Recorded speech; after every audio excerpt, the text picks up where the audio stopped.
Hello fellow hairdressers. I just want to give you a quick tip how I do teasing. I've seen so many other stylists how they do it, how they tease it. I do it all the time. Teasing hair in foliage or even in foiling or anything, it's my go-to technique. I do air touch as well. I have a video where I tell about the technique a little bit, how are my tips that I find like super important with the hairdryer, what to do, so you can have a look on the video. The link is down below.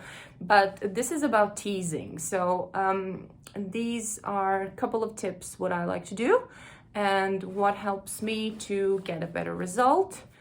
Majority of the clients, when they come with long grown out roots, I will use this foliage technique mixed with highlights, because I never use one technique on one hand. I like to mix it. I like to understand where's going to be the light dropping, where is more blend, where is this and that. So all of these like applications and even like how you put on the bleach, it makes the result come out ideal and the perfect result for lived-in color that you don't have to retouch for a longer time. And when you as a stylist can deliver that result to your client, trust me, they're gonna love you and they will never ever want to leave you. What we do with teasing, I would just set the camera a bit differently so you can see it a bit better. Here is my model.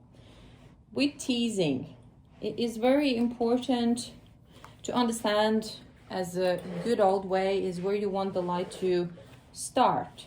You're gonna start the tease from the area where you want the shadow to start, because the shadow will never start as dark and then it goes lighter. With the help of the baby hairs pulled up, you're gonna have a gradual blonde starting to shine through. And if you go for a finer section, it means it's just a finer glimpse of a light. If you want a more dramatic effect, then it's gonna be a more of a chunk, but still it's gonna be blended in. But also, yeah, be careful with the sizes what you take. I would assume that you have some experience with different textures, and to understand what kind of size is better for everyone. I always repeat, if you have a girl with this type of hair, which is naturally wavy, kind of thickish, I always go with the biggest section because it always has a lot of baby hairs in between, so it's easier to tease it up. Golden rule, what we start. So we take our section, and like I said, we imagine where we're gonna have our blonde light starting. So we always have our brush in our hand, and let's say I want the blonde light to start here. So I'm just gonna do a little flick here and a little flick there. Now, let me just do it once again.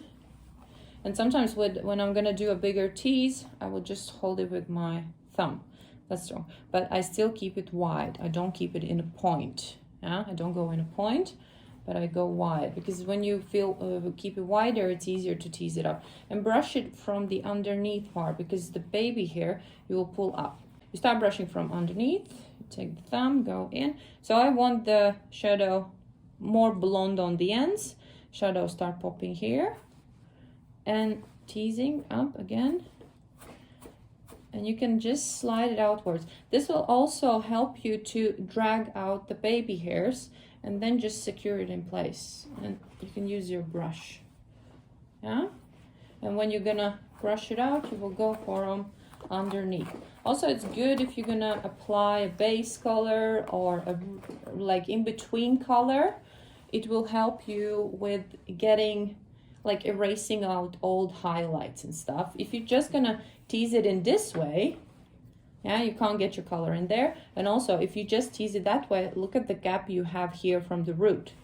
So if you have it the way how I just showed you, nice section, hold the thumb, just the, like, it's always like a small control shot. You don't have to go in, you just kind of slide it over. So always try it out. You have a friend, just try out some different teases. So you see here again with this tease, you pulled out a lot of hair, and this is where the tease is stopping. So you have like this side of my finger is the root area, and then you can paint a lot more instead of you're not going to be afraid of you flicking up too much, and you have a lot of hair for in between color. Sorry, I'm not usually that terrible with my clients. let's have another one. Let's hold it, slide it, bum, bum, bum, bum, bum, bum, bum, and slide it and still. Go in, and again, nice clean tease. You can even like feather it out a bit more, have it more lived in, and this and that. So this is very, very cool to do. Very, very cool to practice. The more you're gonna have a grip on the nice clean tease, even like for example, if you foil the hair, have my highlights, I pull them down, and I just want a little bit of blend. So this as well, it's like the lifting up motion will help. And you just kind of rub out some hair, you can clip it up, and then you put in the foil and you do your magic. And like I said, teasing hair is one of my favorite things. I remember, oh my God, 6 years ago when I saw Monir on internet breaking it, like doing these crazy teases, like these makeovers. And I was like, what the hell is he doing? How, like, you know, I want to try it. Thank God I have a lot of friends I can always try the techniques out on.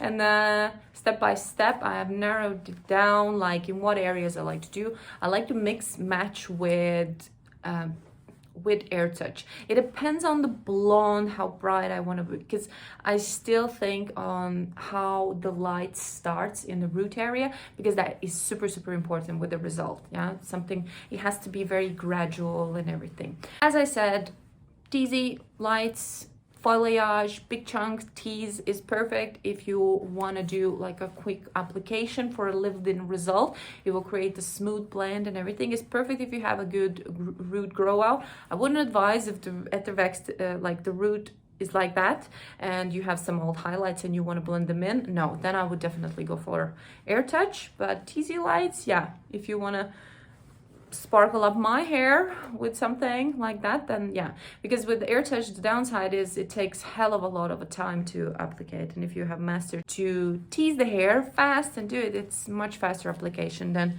every time you have to grab for the dryer, blow it in, take it. So it's always important to do like fast techniques. Thank you for watching. I hope you enjoyed it and found this useful.